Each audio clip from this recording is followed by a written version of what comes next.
You're listening to the Hire Calling Podcast, your source for all things hiring, staffing, and recruiting. I'm Pete Newsome, joined today once again by Ricky Baez. Ricky, how are you today? I am doing great, Pete. How's this week treating you? So far, so good. But it's Thursday. It's Anything could not over happen. yet. Not over yet. I'm with you on that. Anything could still happen. Ricky, you're back in town after a trip to Maryland. Welcome home to Orlando. Thank you. And we're talking today about something that is important to a lot of people right now because there's a lot of job seekers and we see them on LinkedIn and they get very frustrated at times about lack of feedback. And so we thought it would be a good opportunity to talk about best practices for giving feedback after an interview. Sometimes it's good. We all love doing that. A lot of times it isn't, not so much fun, right? No one enjoys that, but it's a necessary and important part of the process. That's right. I agree. And it's not just giving back that feedback to the candidate, but kind of letting the candidate know what to expect in the entire process from beginning to end, right? Because in your opinion, Pete, what is the biggest I don't want to say concern, complaint of recruiters? Well, recruiters complain about lots of things, right? But it depends on the recruiter. A lot of times, recruiters wait on the hiring managers to make decisions. Recruiters complain about that. So, length of process is what I think probably frustrates the recruiters the most. Just at a from a very high level standpoint, both on the candidate side and internal processes, whatever they may be. Hiring managers not making decisions, all of those things commonly frustrate recruiters. Is that where you were going or in a different direction? Well, I was going to one specific thing, and it's ghosting, being ghosted. Whenever a recruiter puts or an entity, an organization puts together an interview process, and they say, "Hey, be here at this time," or especially in Zoom, and sometimes candidates just don't show up. And that's the biggest concern that I keep hearing, and the best way to combat that is inform the candidate, give the candidate feedback, keep the candidate informed of the entire process. That's where I was going. Let's talk about ghosting just for a second. That phrase gets used a lot lately, and it seems to have morphed into something that different than I would define it by. And what I up until very recently, I would have told you the generally accepted definition of ghosting is disappearing on someone once you're already engaged with them. But now it seems that we're using that phrase to just to indicate lack of response to an application for a job or unresponsiveness. And I don't think that's ghosting to me. I don't think you can ghost someone you were never engaged with in the first place. Well, to use, True. to build on the phrase itself, something has to be alive in order for it to die and become a ghost. So if the relationship never existed, how can you ghost someone, right? So to me, that's vastly different. And I don't know if you agree with my perspective or what's kind of become the way it seems to be used a lot lately. I just got caught off guard with that line, with that punchline you hit. Something has to be alive for it to die and become a ghost. That should be the name of this episode. I don't know that would get many clicks or searches. No, you're right. No, or at least not with the intention of hearing two guys talking about interview processes and how to communicate post-interview feedback. 100% right. But what I was referring to as ghosting is, I think if you do a pre-screen, right, you've engaged. There's a connection there, right? And then when you go to the next step and you say, "Hey, let's do this next interview," and they don't show up without any communication, to me, that's ghosting. Even worse, let's make an offer, right? Here's an offer and they don't accept, or they accept the offer, just don't show up to new employer orientation. Those are the types of scenarios that I was talking about. So candidates complain about it, recruiters complain about it. Everyone in any kind of relationship complains about that when it happens to them. It's not a good feeling. Yeah. But can we establish, at least for our conversation, that ghosting is not failure to reply to a job application? I agree there. I definitely agree with that. Okay. Yeah. And what's happened is, and I've been talking about this a lot lately, a little bit with you, but since I've been on LinkedIn so much over the past month, after not really paying intimately close attention to it for years, the number of applicants for any single job is created a mess for in the system because it's so easy to apply. People will apply to dozens, if not hundreds of jobs without too much thought into whether there's a realistic chance of being selected for that job.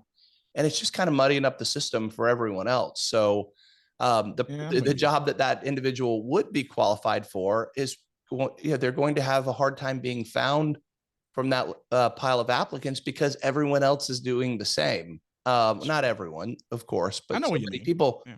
So for any given job, there may be a very small percentage of qualified candidates who are actually a good fit for it. And it makes the recruiter's job difficult, if not impossible, right? You can't go through 1,000 resumes. You can't even effectively go through a few hundred resumes. It's just, you don't have time for that as a recruiter. So it's a bad system right now. So I for any candidates listening, don't take that personally. Don't consider that to be ghosting. I would tell you it's not. Instead of just blindly applying to lots of jobs, go after the ones that you're most qualified for, 100%. And maybe not just let's all just stop applying to jobs that we don't even in our own minds think we're a good fit for. Agreed 1,000%, Pete. Yeah, it's. I think that's called the shotgun approach. You apply to all these different jobs, or you cast a white net and see what kind of fish you catch. Yeah, it's. I'm with you there. I agree. Now that's a phrase I use a lot. I don't want to get too off topic, but cast a wide net to be found, right? So make sure your resume is everywhere it needs to be. It's on all the job boards. Your profile's good. Your resume's clean. You're in touch with recruiters. You sign up for email alerts. Do all of those things to be found, right? Tell everyone in your network that you're looking for a job. Ask for help. But that's different than the shotgun approach to just blindly applying. We know that. We do. I'm just I'm just throwing out all kinds of terms that are just completely wrong. Yeah, that's okay. Well, let's get back on the topic of really what we want to talk about, which is interview feedback and the importance of it. So here's what it does. It brings closure to a process. It's very important for whoever's involved in it. I mean, that to me is why feedback is necessary. What kind of feedback, the depth of feedback, that's a different story. But I think we have to start at just a very first step, which is bring closure to the situation. Do you agree with that?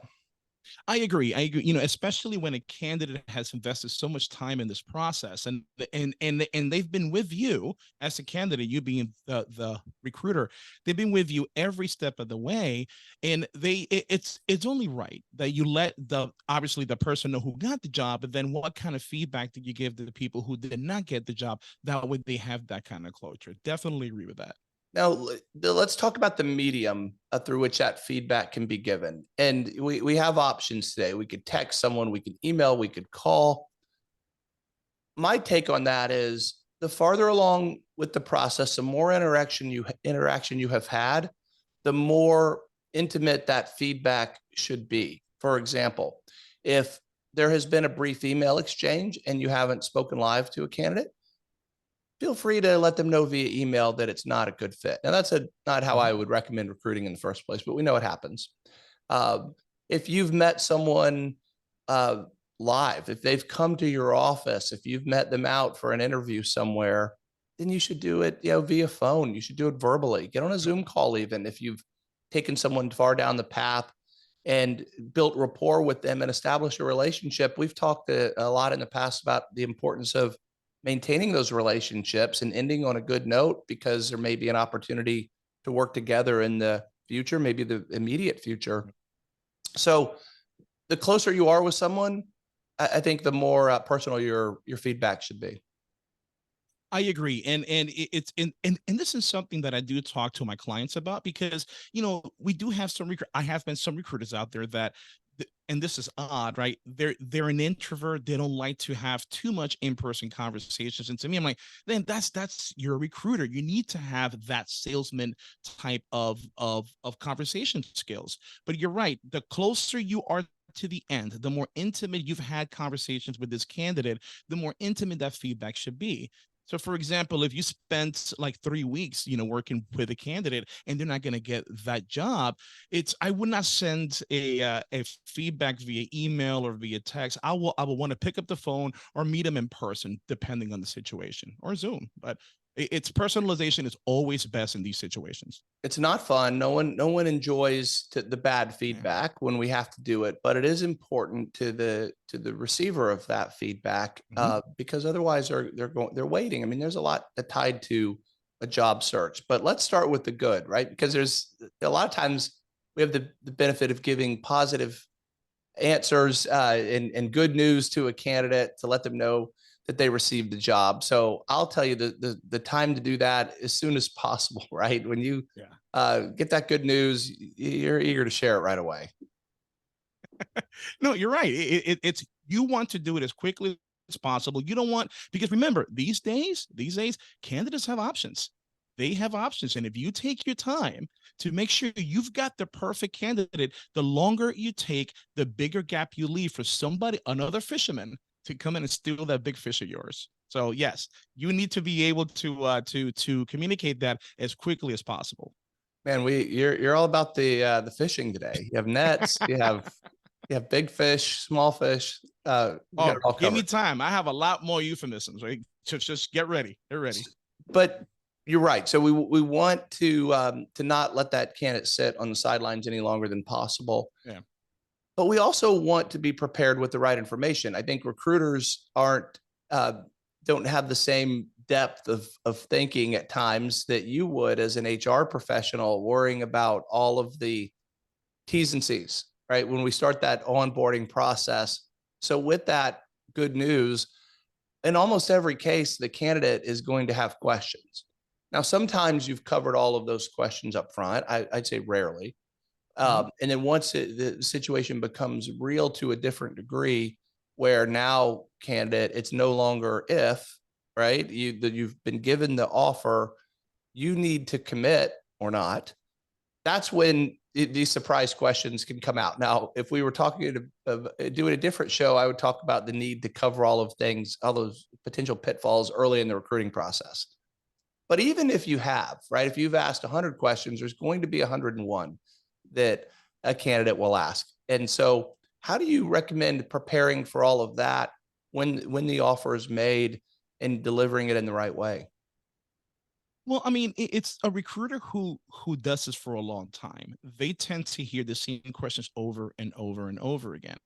So the best thing to do, in my opinion, is if you know these questions are going to come up, beat the candidate to the punch.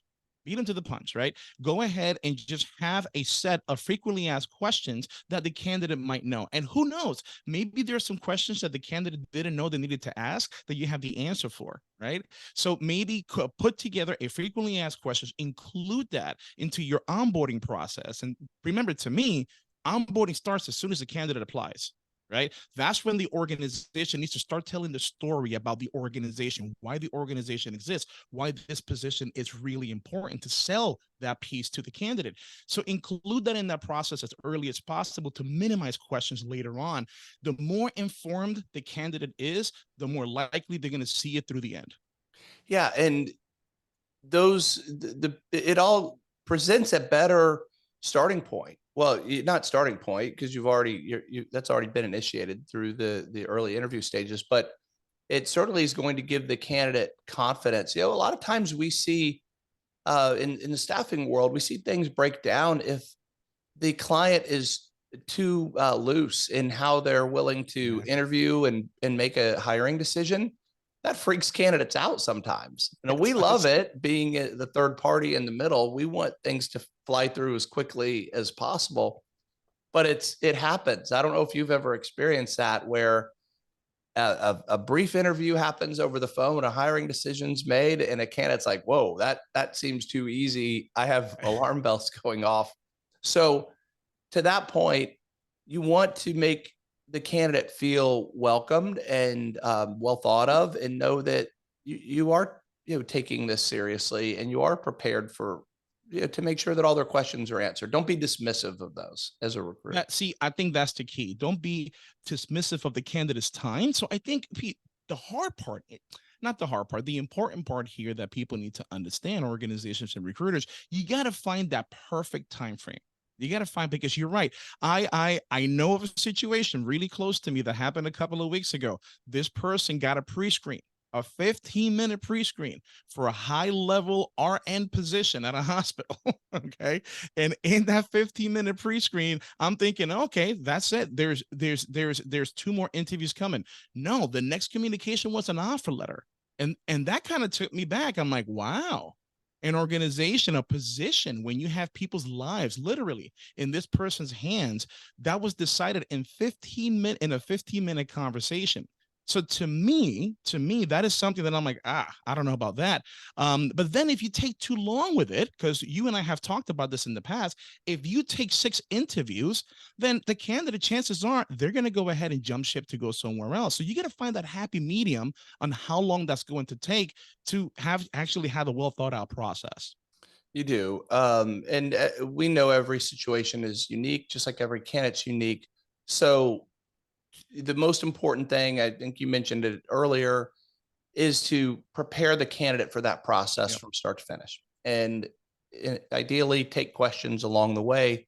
So by the time you get to the actual offer, then all those questions are answered. So a lot of times there could be feedback from an interview in between stages and prior to an offer being ready. And that's where I tend to say that you should do share less, right? We again, everyone in staffing for a long time knows what I'm about to say.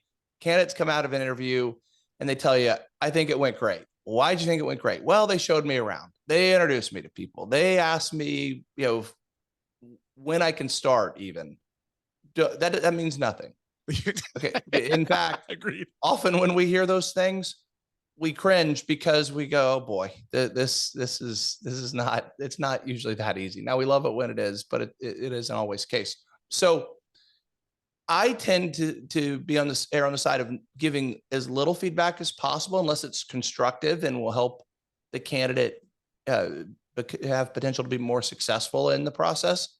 But otherwise, I don't really want to try to give anyone false hope in the process until there's an actual reason to.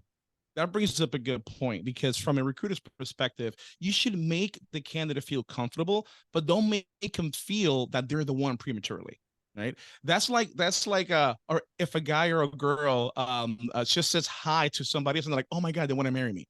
No, they just said hi, right? It's don't overreact. So from a recruiter's perspective, show them around. Yes, introduce them to everybody, but don't do it in a way that they think that they got the job.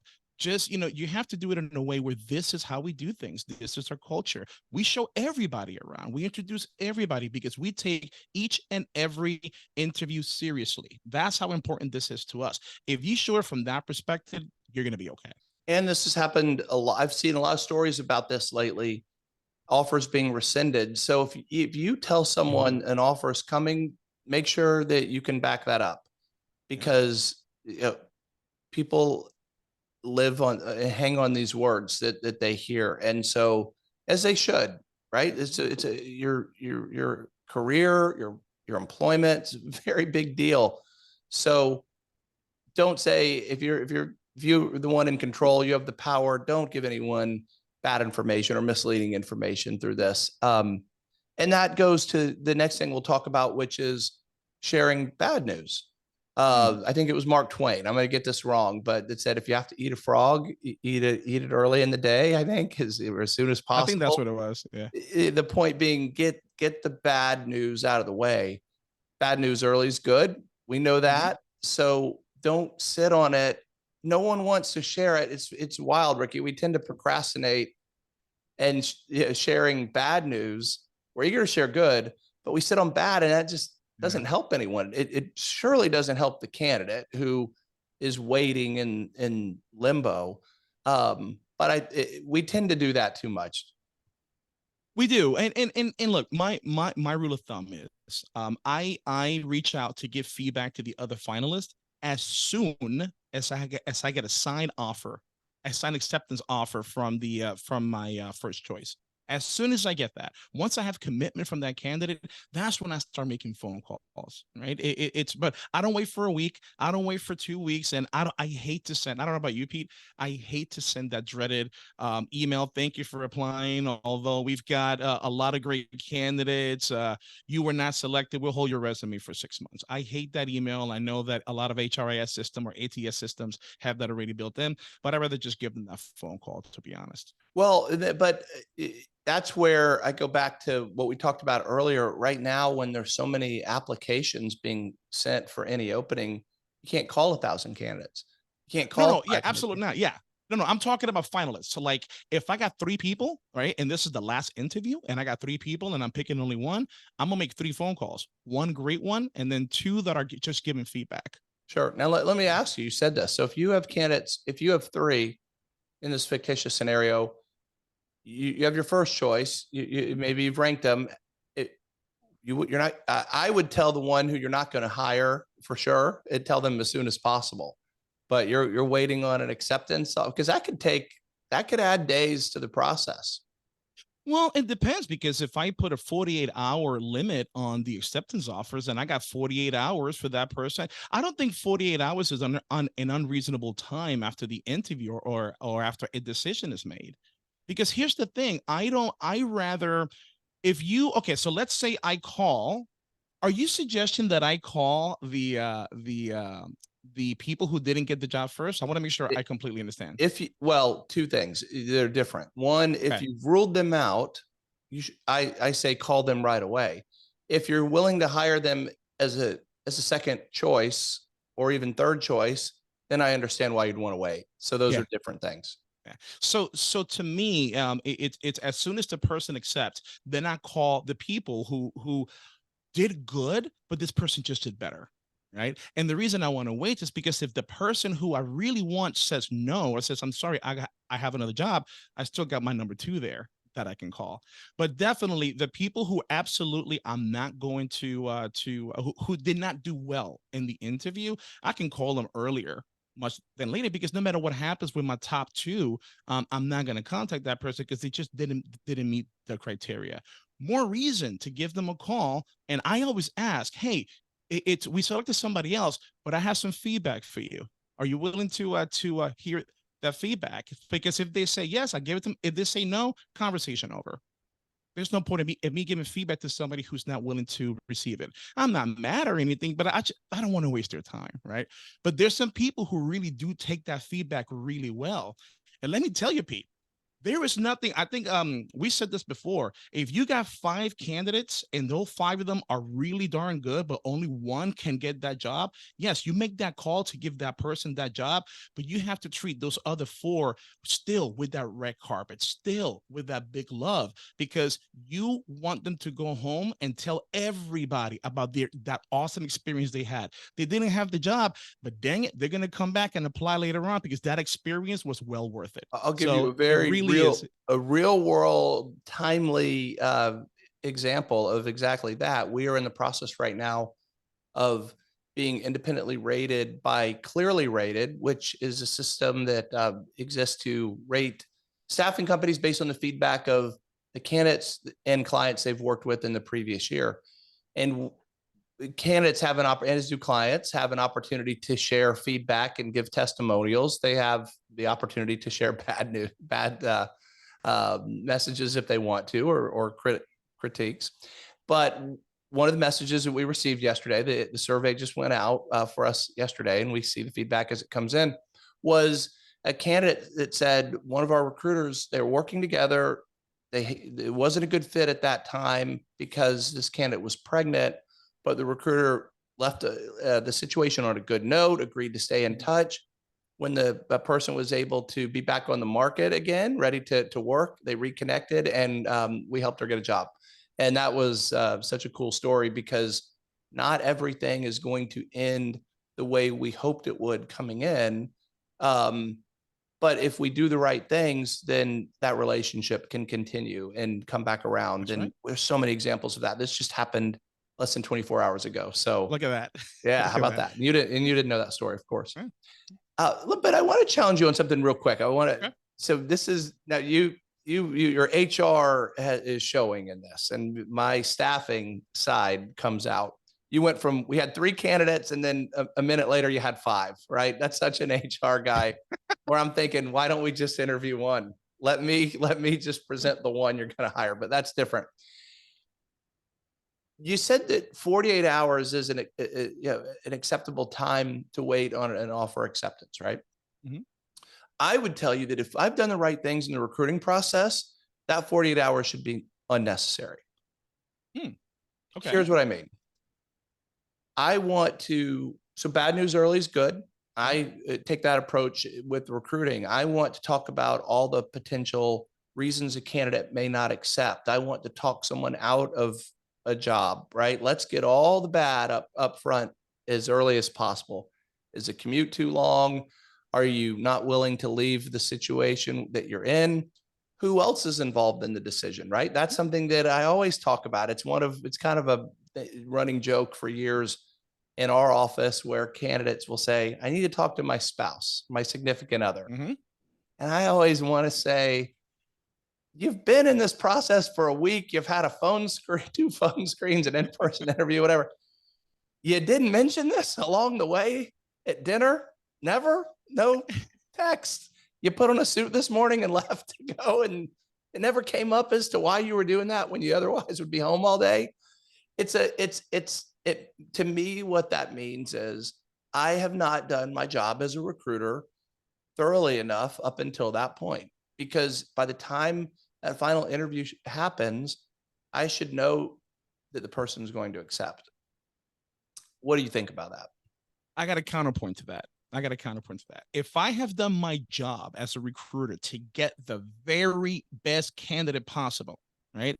And this person is boom, this is who we're looking for. We're excited about it, right? We're already planning the onboarding process, right? If this is the best person, then maybe other positions, other companies are thinking the same thing. So maybe this person has options. So maybe this person has to go home and talk to the significant other and like, I got 3 options. Who do I take? Right? Because I don't think, to me, for me to go into this process thinking that I'm the only option, I think that's a recipe for failure. Well, I agree with you. And I think, but I think you should assume you're not. I'll go even farther with that. And so I'm going to have those discussions too up front. If you're my candidate, I want to know, Ricky, where else are you interviewing right now? What else are you considering? Let's talk through that. What are the pros and cons? What does this job offer? Because as the middleman with this, if you're a great candidate and we're taking you through the process, I'm not going to cut you off because you have other opportunities. I'm going to use that as motivation for the hiring manager to say, you're on the clock. You need to move quickly. Ricky is looking at these other things. I guess the point that I want to make is, if I've done my job, I'm not going to be surprised by anything that happens in that phone call. If I'm expecting you to accept and you say, I need a day, I need a weekend, I don't think I've done my job. If I say, Ricky, we're ready to make the offer, I know you have this other opportunity and you had told me all that, and we know where you are with it.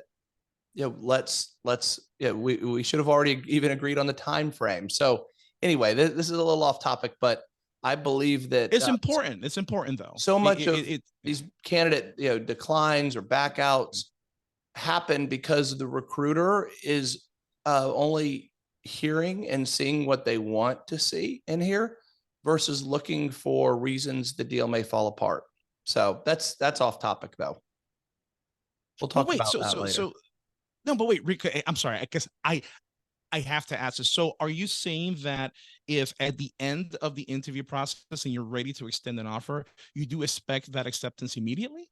Yes. In fact, one of the things that I've always done and asked my team to do is to ask before that final interview, when the offer comes, can I accept on your behalf? Because if you say yes to that question, then I know it's smooth sailing. If you say no, then that's a time for me to stop and find out why. What did I miss? What did we not cover? Maybe we shouldn't go forward in this step, right? Maybe that's when I uncover, because again, if I'm just trying to push you through, as a recruiters, good recruiters know that it's not about getting the interview. It's not about getting the offer. It's not even about getting an acceptance. It's about having the candidate start, stay, and be happy and productive in doing so. Right. So it's not about how you begin, it's how this situation ends. And you need to look forward all the way through. And that's hard. That's hard to do as a recruiter. When you're on the clock, you're trying to find a candidate, you're trying to find someone to submit, someone who will get an interview, someone who will get an offer. That's all great. But what you need is someone who will stay and be happy while they're there. Agreed. Okay. I still hold firm that I want to give him some time, because I am on the camp that the person who's the least pushy, not pushy, but I don't want to put pressure. And if you don't put pressure on that person, it's just lay back and say, hey, here you go. Let me know what you think. Let me take some time, talk it over with the family. I think the right candidate would gravitate towards you. I think, but again, opportunity to have all those discussions prior earlier in the process. That's all. So I think those are good. Gotcha. Go talk. I would ask you that, and that's part of our process. Hey, Ricky, who else is involved in this decision? If you go, what do you mean? It's my decision, my career. Then you can't, and if later you say, hey, I need to go talk to my spouse. Wait, that to me. So look, I'm planting seeds along the way, or I'm dropping, what did Hansel and Gretel, what did they drop? They dropped something. I'm dropping breadcrumbs there. That's what I'm looking for. Right? Yeah. Or breadcrumbs. No, that's ET. That's ET. Yeah, got it. Right. Because, as these steps go on, in the first conversation I have with you, man, this is so off topic. In the first conversation I have with you as a candidate, if I want to see whether there's a potential fit based on everything you share with me. And if you say, well, I'm only looking at jobs where I can work remotely and mine's hybrid or in the office, well, I don't want to continue the conversation. Right. So I want all these bad things up. Well, who else is involved in the decision, Ricky? Would there be a reason you wouldn't, move 500 miles for this job? Right. You need to get those things on the table. If someone's been employed for 10 years and you're calling them about a contract job that's going to last 6 months, you should probably dig deeply into whether they'll actually leave. So just, if you're a recruiter and you're serious about your craft, you should dig into those things early, not at the end of the process. That's all. Agreed. It's, I know we kind of went off topic, but there's still an important topic to talk about, maybe even morph into his own show. Probably. So we'll come back and visit that later and wrap this up. Yeah. Because this feedback is important. I am on the fence at times with sharing too much negative feedback to an interview that's not going to be constructive. I used that word earlier by design, because bad feedback for the sake of bad, if you are low energy, and I need an enthusiastic candidate, may not share that, right? I may say, look, they were looking for someone who was very enthusiastic, but if I know there's no potential for you to be that thing, I don't know that I'm going to tell you should have done something that wasn't in your, you weren't capable of doing.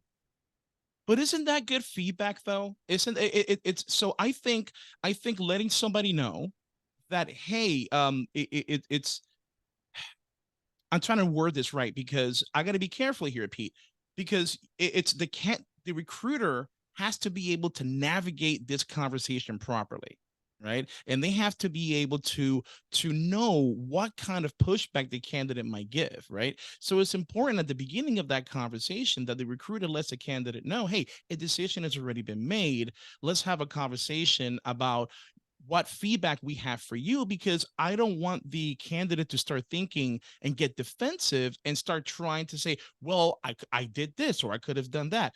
A decision has been made, right? So, but if a candidate is putting out a persona that we see is not working, don't you think we should let that person know, like, hey, this is not working for you, or at least it didn't come across to us, and here's what we saw? Every situation is different. I think if you can offer constructive feedback that would be well received, then absolutely do it. I think for a recruiter, it's difficult at times to be the one in the middle who may not have all the feedback to Yeah, offer. So I really think the hiring manager, or whoever it did, I'll just say the interviewer, agreed. who's giving the feedback needs to either be the one to give it or make sure that it's explicitly spelled out for the person who is going to give it. Because what recruiters shouldn't do is try to translate that. Well, I think this is why, right? That's not, Agreed. don't do that.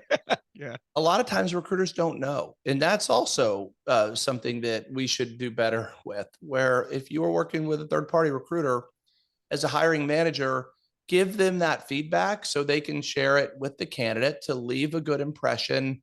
Um, there's a breakdown there. And so one of the conveniences of working with a third party staffing company is you don't have to deal with the ugliness. You don't Yep. have to terminate people. You don't have to let them down after an interview. And that's what kind of what you're paying for in a way. Yep. But let the third party recruiters do their job effectively. And part of that is representing you well to the candidates who didn't get hired, not just the candidates who did. And so give them the feedback that is constructive, that will be something they can pass along. So that's really the perspective I was coming from earlier, which is don't share stuff that's not going to be helpful. Don't share things that aren't 100% accurate either. Got it. No, it makes perfect sense. So two things there. Either the person who interviewed, who has the feedback, should be able to give that feedback, or make sure that person gives the recruiter specific details on that feedback to communicate over to the to the candidate intelligently. Is that the word I'm looking? No, confidently, right? Because if they're like, I don't know, maybe it's this, maybe it's that, you're not going to leave a good taste in that person's mouth. It's just not going to work. So speaking of leaving a good taste, now you've said this, and we see it a lot, that you get an email or a message that will keep your information on file. Now, most of the time, if you're selling or prospecting someone, you were just mentioning before we got on that you're getting lots of LinkedIn messages lately of people trying to sell you stuff, right? We all know that happens a lot, and you haven't established any rapport, and it's just a blind sales effort. And you say, I'll keep your information on file. We know that file is the the deleted email box. But in the case of applicant tracking systems in recruiting, it really does happen. So candidates need to know that, and recruiters who say it need to mean it, where they'll say, we will, if you're going to consider that person for future opportunities, actually do it. But it happens a lot. I mean, we just told a quick story about it. But that's how applicant tracking systems work. So if you're in our recruiting process, the first thing we do is seek to place known candidates who we've worked with previously. We've already checked references on. Maybe we've placed in the past on a contract somewhere. That's best case scenario. So once you and I have established rapport, I mean it when I say, I'll reach out to you the next time there's a good fit. And so the reason why I want to make that point as much as anything is so candidates also can know that it's worth having a conversation with a recruiter when you're a job seeker, because recruiters' days change with every phone call, with every email. You never know. It's just because I don't have anything for you today doesn't mean I won't have something for you 5 minutes from now. So while third-party recruiters don't create demand, their demand changes minute by minute, hour by hour. So when they say they'll keep your information on file in this particular case, they actually do. At least the good ones do.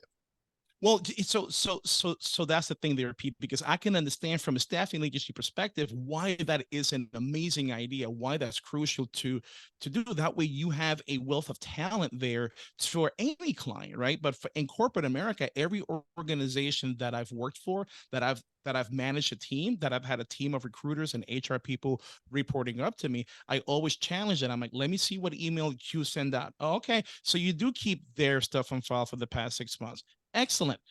How many times have you gone back whenever there's a new requisition? How many times have you gone back? Do you flag those resumes for later on? Crickets. And that's when I change it. If we're going to send that out, and if we're going to tell people, you did great, just somebody did better, keep applying. right? Keep an eye open for other opportunities. And I'm going to have this with me because I can see you doing great things in this organization when the right position comes along. And when the right position comes along, I'm going to hit you up. And it's not said just to make the candidate feel better in the moment. And far from it. It's because that is the ideal way to recruit. Go to candidates you already have. Don't go post a job from scratch on some job board somewhere. Go to the candidates that you already have in your own system. You already have notes on, contact information for, familiarity, all of the above. Reach out to the candidates first who you've already worked with. Yep. Okay. Well, it's a great idea. So emotions come into play. We have to understand that when we're giving news. The more invested someone is in an opportunity, the more emotions will be tied to it. So just know that. And I think every recruiter does. I've yet to ever meet anyone in recruiting who enjoys making a bad news call. I mean, you'd have to be pretty demented individual to do that. I don't see it. So we are empathetic by nature as people. But just understand that if someone's upset and they say something, in the moment, probably give them a little bit of a break on that. Right. But we should always be compassionate in that part of the process. Absolutely. And that's what I'm saying. The recruiter has to have the personality. They have to have the people skills to communicate information that the candidate doesn't want to hear in a way that's as positive as possible. If I can give a real quick story, Pete, because I did that one time. I was interviewing for a team manager many moons ago, and there was this one person who we selected. This person was perfect. The second runner up was he was all right, but not as good as that first person. So I decided to call this person and give him some feedback.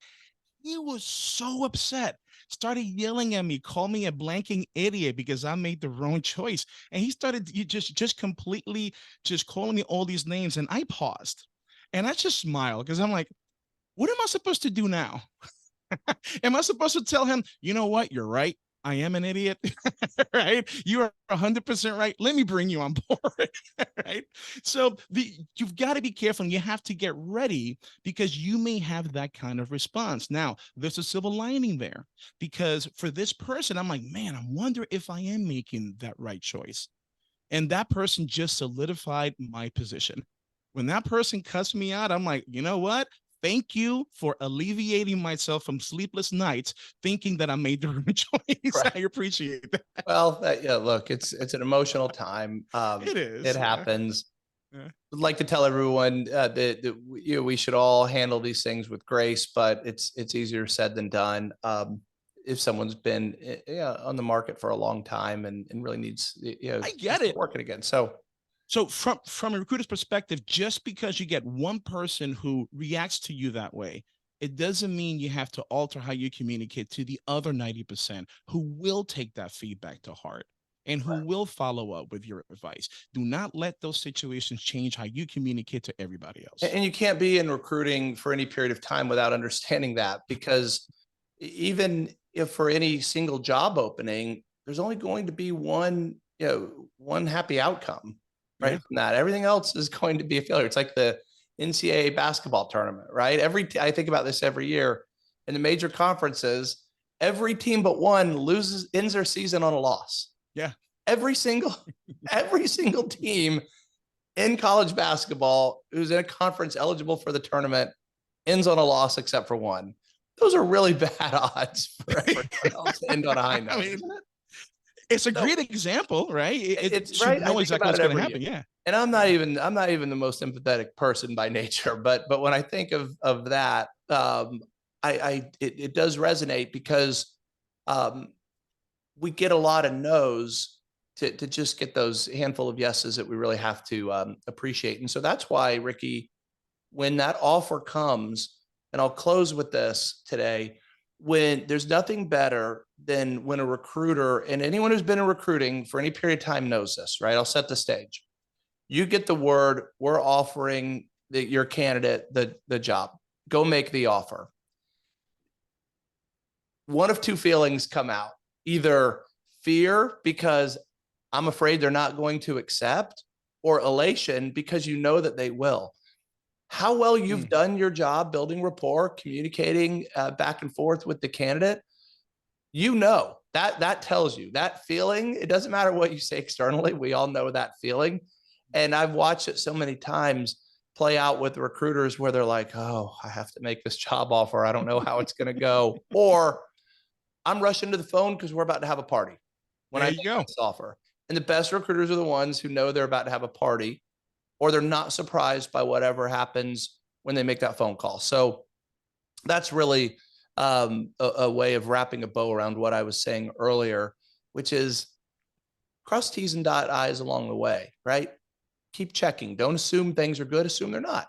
Don't assume the candidate isn't interviewing elsewhere. Assume they are. Do all that. You won't be surprised at the end. And that's really the goal of a successful recruiting process.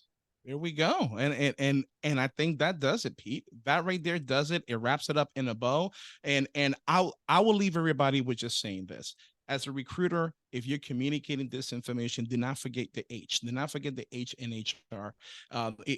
They've gone through a long process, especially for those folks who have been pounding that pavement trying to get that job. Let them down easy, right? Give them some kind of hope for later on if there's somebody who you would hire later on. And for those who they just didn't hit that mark, just give them the right tools, the right tips. That way they can come back and interview much better next time. It's a great way to end. Treat others as you want to be treated. Never go wrong. There you go. That's right. Awesome. Well, Ricky, thank you. Everyone, thanks for listening today. Email us. We're due for a Q&A soon. Hire calling at fourcornerresources.com, HIRE, calling at fourcornerresources.com. Email us. Let us know your thoughts, ideas. We'll get to it on our next episode. Spell calling, CALLING. I need to spell calling. Well, Four Corner Resources is on. If you figure out how to spell that correctly, the rest takes care of itself. All right. Have a good one, folks. Have a great day. All right.